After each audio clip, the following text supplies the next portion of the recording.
பதனமாக இருக்க வேண்டும் அத்தான், பதனமாக இருக்க வேண்டும். நான் சென்று அண்ணனுடைய சத்தியத்தை முடித்து விட்டது சீக்கிரமாக நம்முடைய பட்டூர் கோட்டைக்கு வந்து சேர்கிறேன் அத்தான், வந்து சேர்கிறேன். ஆகட்டும் வைத்துனா, ஆகட்டும். வெற்றியோட திரும்பி வாருங்கள் வைத்துனா. அப்படி ஆகட்டும். இதோ நான் சென்று வருகிறேன். சென்று வருகிறேன். இப்போது என்னுடைய அத்தாவிள்ளைக்கு புத்திமதிகளை சொல்லிவிட்டேன். மட்டும் எனது வையமலை சாம்பகனுக்கும் புத்திமதிகளை சொல்லிவிட்டுதான் பிறகுதான் நான் வெள்ளாங்குளத்தூர் செல்ல வேண்டும். பார்த்து வருகிறேன். யாருங்க? என்னுடைய வெள்ளமுக சாம்பகன் அந்த புறத்தில் சனிமலை பாரசமாக காவல் பார்த்துக் கொண்டிருப்பான். அட்டவரை நான் அழைத்தவர்கள் அதை சீக்கிரமாக அழைத்து வர வேண்டும். அப்படியே ஆகட்டும் சாமி.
வீரபாகு, உங்களுடைய பாதார விந்தங்களுக்கு ஏராளமான மலர்களை தூவி வணங்குகின்றேன் வீரபாகு சாம்பகன். ஆகட்டும். நமது பெரிய கண்டிப்பாக பல்லாண்டு காலமாக வாழ்ந்திருப்பேன். ஆகட்டும் வேண்டவா. ஆகட்டும் வீரபாகு. நம்மளுடைய நெல்லிமலை நாட்டை சரி என்னுடைய கரங்களின் கோப்பை காவல் செய்து கொண்டிருக்கின்ற பொழுது தாங்கள் அழைத்ததாக சேவகன் தெரிவித்தான். அழைத்த காரணம் இதோ நான் தாங்கள் அழைத்த காரணம் என்ன விடுதலை சற்று கவனமாக கேட்க வேண்டும் வீரபாகு. ஆகட்டும் சொல்கிறேன்.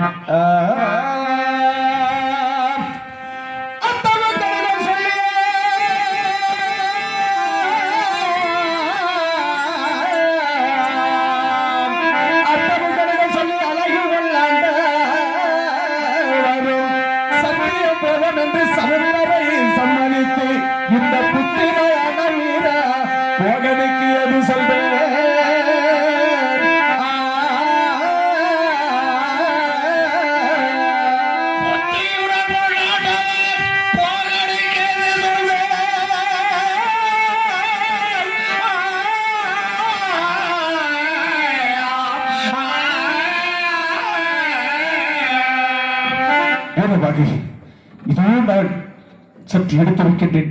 சற்று கவனமாக பதட்டம் இல்லாமல் கேட்க வேண்டும். வேதமாக ஆகட்டும் ஆண்டவா, இதோ சொல்கின்றேன். சதிகர தட்டனுக்கு சத்தியம் போனாரே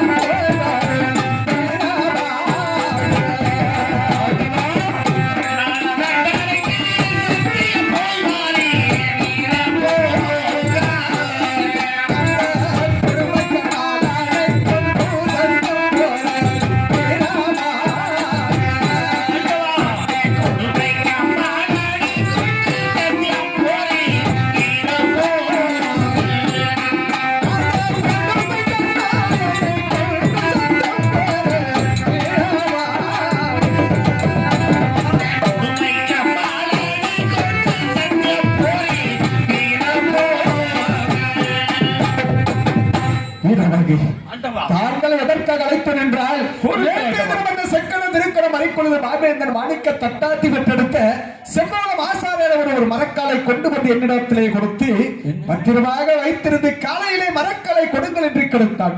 ஆனால் அந்த மரக்காலை நான் வாங்கி நம்மளுடைய தூண்டா மணிவிளக்கரைய மண்டகத்திலே வைத்திருந்தேன். பிறகு விடித்தவுடனே மரக்காலை எடுத்துக் கொடுத்தேன். ஆனால் அண்ணவன் என்ன செய்து விட்ட தெரியுமா? நான் கொடுத்ததோ 12,000 திருவேத்திற்கு செய்த பொன்னாளை பொன்மரக்கால், தாங்கள் கொடுப்பதோ கொட்டமுட்டு அளக்கக்கூடிய பொத்த மரக்கால் என்று என்னுடன் ரொம்பகள் பேசி வாத தர்க்கங்களை புரிந்து அந்த மனதேசமைய வெள்ளாங்குளத்தூர் சத்தியம் அழைத்து விட்டான். வீரமாக சத்தியம் அழைத்து விட்டான். செய்து வழக்குகள் செய்து வெள்ளக்குளம் அழைத்தாரா வீரமாக?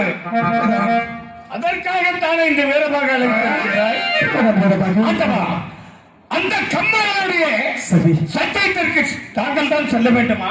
உண்மைதான் வீரமாக. இல்லை ஆண்டவா, என்ன தெரிவிக்க இந்த பூமியில் நுழையிட்டால் வெள்ளப்பம் நேரும் என்று பாரதியில் நுழையடிக்கும் இருக்கின்ற பொழுது தாங்கள் செல்ல வேண்டாம். நீ செய்யும் சத்தியம் நான் செய்து வாழனே.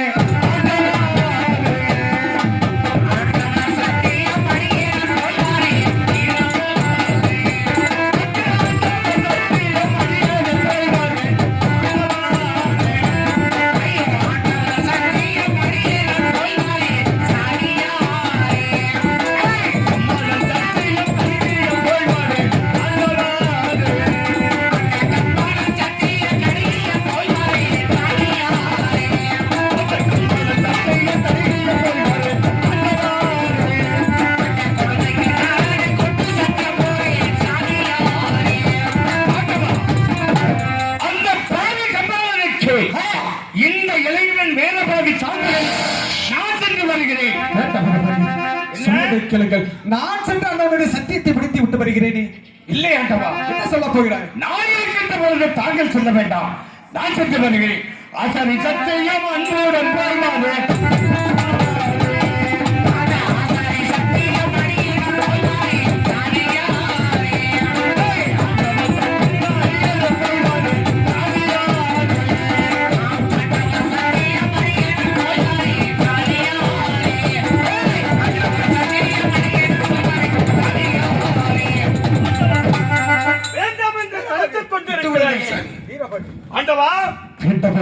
வேண்டும் ஏனென்றால் மரக்காலை கொடுத்தவரும் அந்த செப்பகுல வாசாரியவர், அந்த மரக்காலை வாங்கி வைத்தவர் இந்த பாவி பொன்னாண்டவர். ஆனால் நான் செய்த தவறுக்காக நீங்கள் சத்தியம் செய்தால் அந்த சத்தியங்கள் பொய்யாகிவிடும். வேறாக பொய்யாகிவிடும். ஆட்டவனால் நானே வந்து அண்ணவனுடைய சத்தியத்தை முடித்துக் கொடுக்கின்றேன் என்று நான் வாக்குறுதி ஆண்டவா, தாங்கள் கரத்தினால் வாங்கிய மரக்காலுக்கு சென்று சத்தியம் செய்தால் வேண்டாம் வேறமாக என்று கூறுகின்றாய். ஆண்டவா,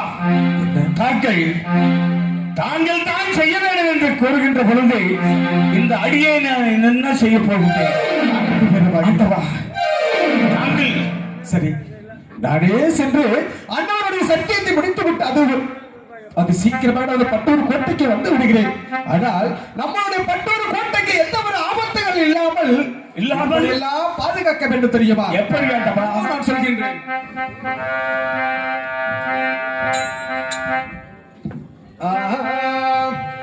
அட தட்டனுக்கு சத்தியங்கள்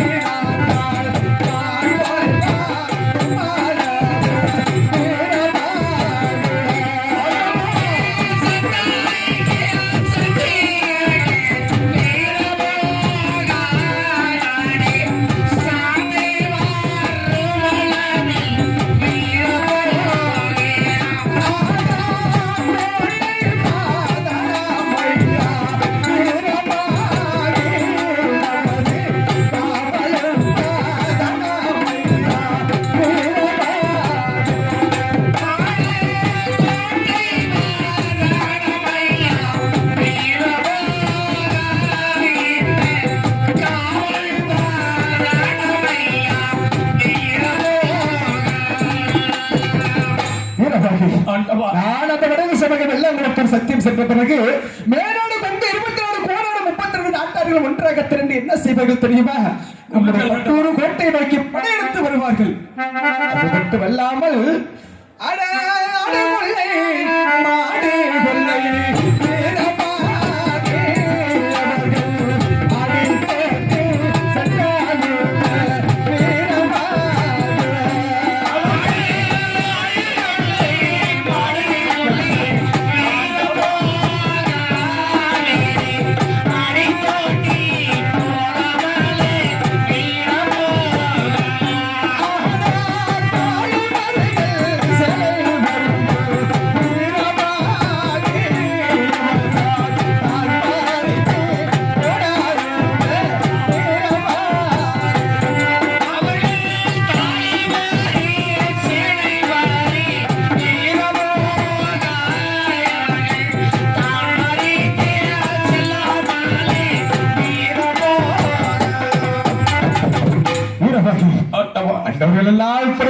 பட்டூர் கோட்டையில வந்து எது செய்தாலும் கூட தாங்கள் மட்டும் என்னுடைய தம்பி தங்கை அனைவருமே எப்படி எல்லாம் இருக்க வேண்டும் தெரியுமா? கொடுக்க வேண்டும்.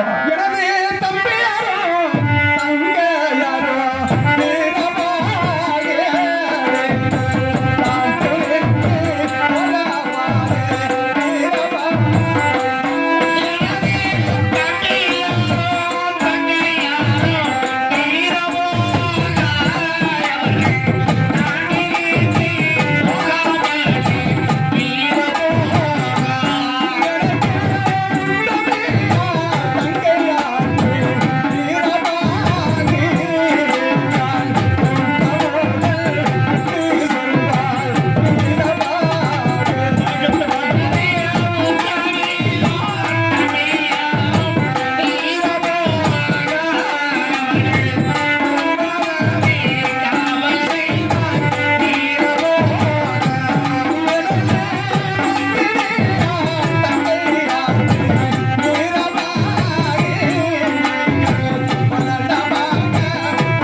இத்தனை படையெடுத்து வந்தாலும் கூட நமது பட்டூர் கோட்டை விட்டு ஒருவரை விட்டு ஒருவர் பிரியாமல் பதனமாக காவல் செய்ய வேண்டும். வீரபாகி சென்றவருடைய சத்தியத்தை முடித்து விட்டாது சீக்கிரமாக நமது பட்டூர் கோட்டைக்கு வந்து சென்று விடுகிறேன். சென்று வருகிறேன். வீரபாகி சென்று ஜெயிபெற்று வாருங்கள். அப்படியே சென்று வருவாய்.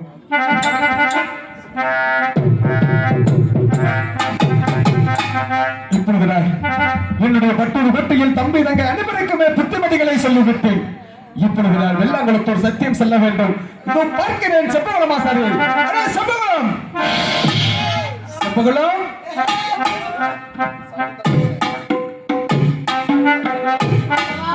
செப்பகுளம் புறப்படுவோம். சத்தியம் செல்வமா? ஆகட்டும் செப்பகுளம். இதோ நான் என்னுடைய காரியமட்ட நீலாமல் நான் சவாரி வருகிறேன். தாங்களும் பின்தொடர்ந்து வர வேண்டும் அல்லவா? இதோ நான் செல்வோம். என்றவர்க்கு புத்தி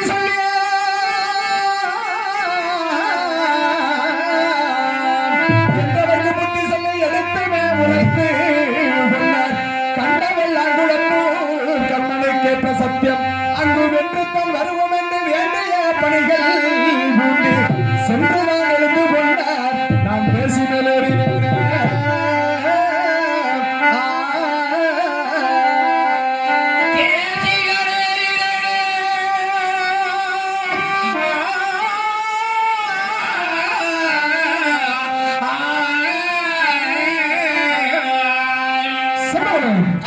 அது சீக்கிரமாக புறப்படவும் வெள்ளாங்குளத்தூர் சத்தியம் செல்ல வேண்டும். அப்படியாகட்டும்.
இப்போ சீக்கிரமாக புறப்பட வேண்டும் அல்லவா? இப்போ குதிரை சவாரி செய்ய புல்லார் உடவர்கள் ஓடி வர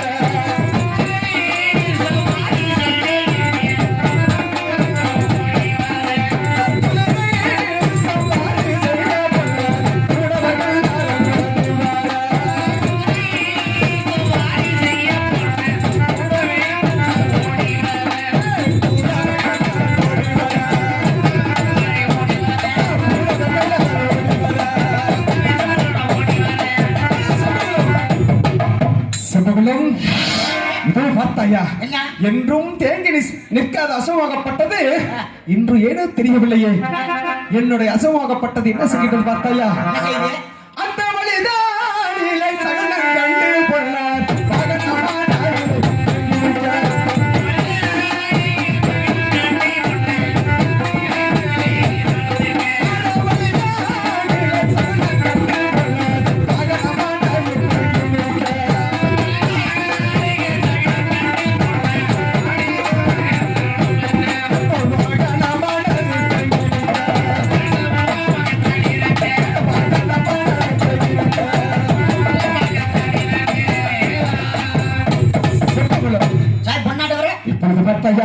என்னுடைய அசமாகப்பட்டது தேங்கி நிற்கின்றது.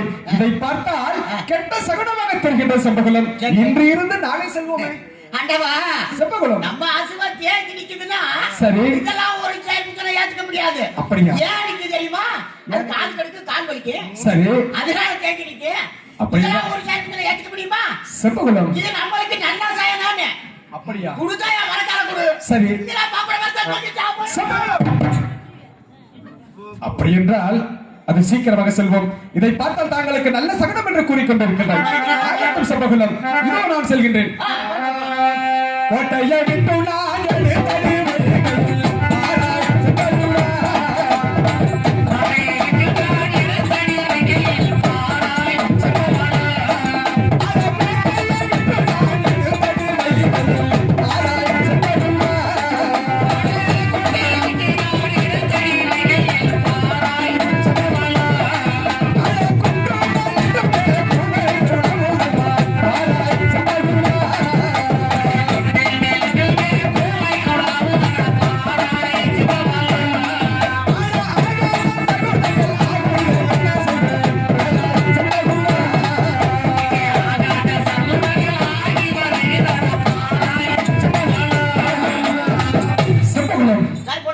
நாம் இருவரும் புறப்படுவது குன்றுமேல் என்று கூமைகள் குழாவிக் கொண்டிருக்கின்றது. இதையெல்லாம் பார்த்தால் என்ன சகனமாக தோணுகின்றது செம்பகுலம். அப்பொழுது தாண்டி போனா மென்பெரியோர்களே ஆகாத சாப்பிட்டு சொல்லுவார்கள். உண்மைதான் செம்பகுலம். ஆண்டவா செம்பகுலம் குன்றுமேல் என்று கூவ குழாவுதுன்னா இந்த வேலையில ஒரு கூவ கூவ இருக்கு, இந்த தரப்புல ஒரு கூவ இருக்கும். இங்க இருக்க கூவ என்ன பண்ண தெரியுமா? கூவு அப்படிங்க. கலக்கிய வருது பாருங்க. இந்த தரப்புல இருக்க எல்லா கூவ என்ன செய்ய தெரியுமா? கத்தர் அப்படிங்க. வந்துட்டு கல இங்க கூவ. இது அது வைத்து பேசி கொடுமைச்சா அது கத்துது. சரி. நம்ம போற வராங்கல கத்தல. உருத்தாய மரக்கால கொடு. சம்பளம். இல்லையா தூக்கி சாப்பிடுறது. ஐயோ வாருங்கள் எப்படி அடிக்கடி வெங்காயத்துக்கு விளையாடுற மாதிரி அது சீக்கிரமாக புறப்படும் சம்பளம்.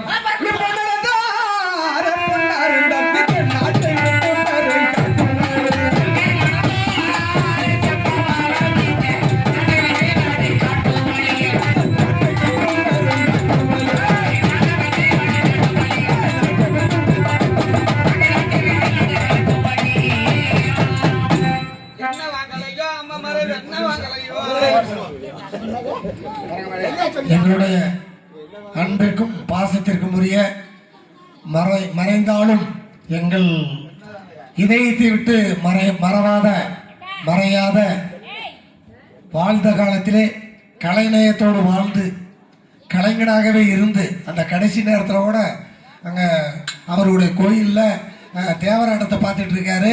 அவருடைய புதல்வன் மாணிக்கம் வந்து அவர் போய் கைப்பிடியா வீட்டில் இருந்து மரணப்படுக்கையில் இருக்காரு. நான் பார்த்தே தீரணுங்கிறார். நாங்கள் தான் அங்கே இருக்கோம். கூப்பிட்டு வந்து அந்த கொஞ்சோண்டு அந்த நிகழ்ச்சியை காட்டிட்டு நாங்கள் திருப்பி போமாம்மா போய் படுத்துவோங்கன்னு சொன்னோம். அப்போ போயிட்டு அவர் திருப்பி படுத்தாரு, திருப்பி வரல. அன்று கூட தேவராட்டத்தை அதற்கு அந்த ஒரு வாரத்துக்கு முன்னால் கூட தேவராட்டம் ஆடினார். அதைத்தான் நாங்கள் அந்த வேணுகோபால சாமி மத்தியில் நான் அங்கே அவருடைய இதை நான் வச்சிருந்தேன். வாட்ஸ்அப்பில் அதை எடுத்து போட்டேன். ஏன்னா இன்று இந்த பெருமாள் கேட்கட்டும், இறந்து போனாலும் பெருமாள் கேட்பதற்கு சார் போன்ற யூடியூப்லாம் வந்து வரப்பிரசாதம் கிடைக்கவே கிடைக்காத விஷயம். இன்னைக்கு வாழ்க்கையில் ஒரு அரியது ஒரு பொக்கிஷம் என்று கூட சொல்லலாம் இந்த செல்லலாம். அந்த வகையில் அந்த வேணுகோபாலசாமிக்கு முன்னால் அந்த வாட்ஸ்அப் காட்சியை போட்டு எங்கள் மாமா ஆடினதை காட்டினேன். அப்போ தான் இவர் கூப்பிட்டு சொன்னேன், இந்த வேணுகோபாலசாமிக்கு நீ எப்படியா இருந்தாலும் திருப்பணிகளை செய்ய வேண்டும்னு சொன்னேன். அதுபடி செஞ்சுட்டு இருக்காரு. அது வேற விஷயம். ஏன் இவனை சொல்றேன்னா, கலைநயத்தோடு கலைப்பணியோடு சென்றவர் கலையோடு இருந்தார் அப்படிங்கிறதுல ரொம்ப பெருமை கொள்றோம். அவருடைய புதல்வன் திரு மாணிக்கம் அவர்களும் அந்த வழியில் தான் இருக்காரு, சிறந்த கலைஞன். அவர் சார்பாக எனக்கு 50 ரூபாயும் என்னுடைய அருமை ஆசான் திரு மிருதங்க வித்துவான் திரு முத்துசாமி ஆசிரியர் அவர்களுக்கு 50 ரூபாயும் அன்பளிப்பாக வழங்கியுள்ளார்கள். எங்கள் இசைக்குழுவின் சார்பாக நன்றி, வணக்கம்.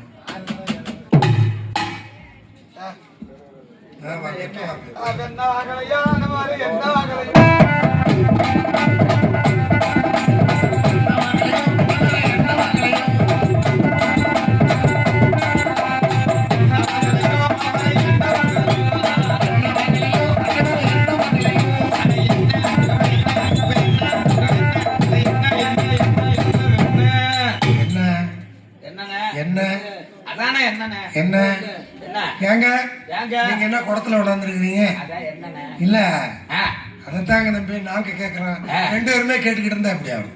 குடத்துல என்ன ஆமாங்க, அதான் என்னங்க இல்லங்க, நான் தான் முதல்ல கேட்டேன். இந்த குடத்துல என்னங்க நீங்க கேட்டீங்கல்லங்க, அதான் என்னங்க இல்ல தம்பி, குடத்துல என்ன குடத்துல என்னங்க தம்பி?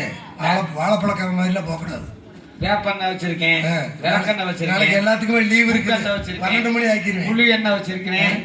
என்ன ஓ அப்படி சொன்னா, அட ஓ அப்படியா, என்ன சட்டியா இருக்கு அப்படி சொல்லுங்க. குடத்துல வச்சிருக்கிறது என்ன என்ன சட்டி? என்ன கொண்டாந்துருக்கிறீங்க? பரவாயில்ல, எல்லா எண்ணெயும் வச்சிருக்கிறீங்க. எங்க வீட்டுக்கு தேங்காய் எண்ணெய் தேவைப்படுது. சுத்தமான தேங்காய் எண்ணெய் பரவாயில்லையே, வாசம் கம்மனு வருது. தேங்காய் எண்ணெய் அருமையான தேங்காய் எண்ணெய். ஏங்க இது மீட்டர் எவ்வளவு?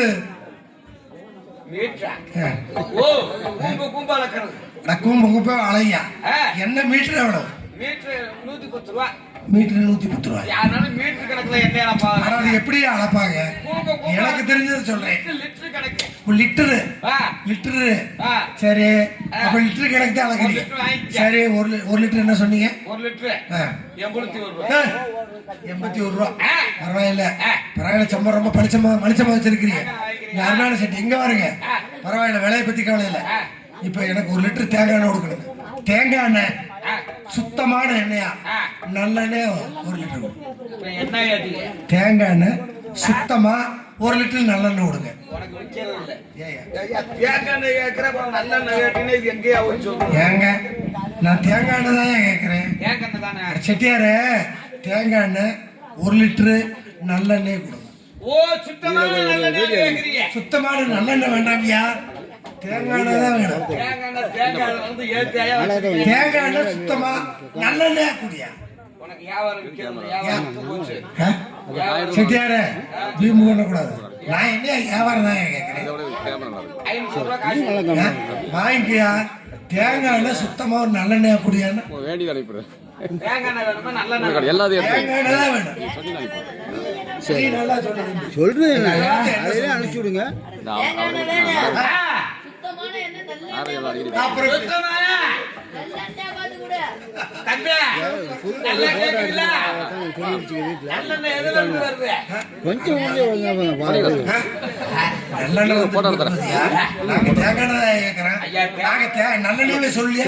தேங்காய் எண்ணெய் தான் வச்சிருக்கேன். தேங்காய் எண்ணெய் அதான் சுத்தமா ஒரு லிட்டர் நல்லெண்ணெய் விடுங்க. பசங்க 500 ரூபாய் காசு கொடுக்கும். இங்கெல்லாம் நகை கேட்காது. சரி என்ன பண்ணி தொலைகிறது அப்படி தள்ளி விடுங்க. வேண்டாம். செட்டியாரே நம்ம இப்படி பேசிக்கிட்டு தான் ஆமா. வளச வளவளன்னு சரி, வேணும். இந்த எண்ணெயை நான் போய் பண்ணக்கால் வீட்டுல கொடுத்துறேன். அங்க கொடுத்து நீங்க இங்க இருக்கீங்க. அங்க அங்க ஓனாவுக்கு அங்கெல்லாம் நீவும் முடியாது. அதெல்லாம் காலம் நின்றுச்சு தம்பி. அது கிடக்கட்டும். இங்க பாரு, இந்த வழியா பொண்ணாண்ட ஒரு செம்போட சத்தியத்துக்கு வர்றாங்க. ஓனா போயிட்டு போறாங்க. சத்தியத்துக்கு வர்றாங்க இல்ல ஓனா போயிட்டு போறாங்க. போயிட்டு போறாங்க. வர்றதெல்லாம் சகடன்றாங்க. எதுக்கு பாக்குறதெல்லாம் சகடம். தெரியாம கேக்குறேன். நீங்க எல்லாம் பிறந்ததையுமே வைக்கிறது என்னதான்? ஏய் அதே அங்க காட்டுறேன். அட செவனா வைக்கிறீங்களா இல்லையா? ஆமா. அதே மாதிரி நீங்க செத்தால வைக்கிறது என்னதான்? அது சரி, அதெல்லாம் உண்மைதான். அதெல்லாம் எங்க ஊர் செட்டியார்கிட்ட வாங்குறான். அது யாரு என் பங்காளி? அட எவனவோ இருக்கேன், அவன் எங்க ஊர் செட்டியாரு. அதெல்லாம் வேண்டாம். வளவளன்னு பேசுற வாய்க்கேடு.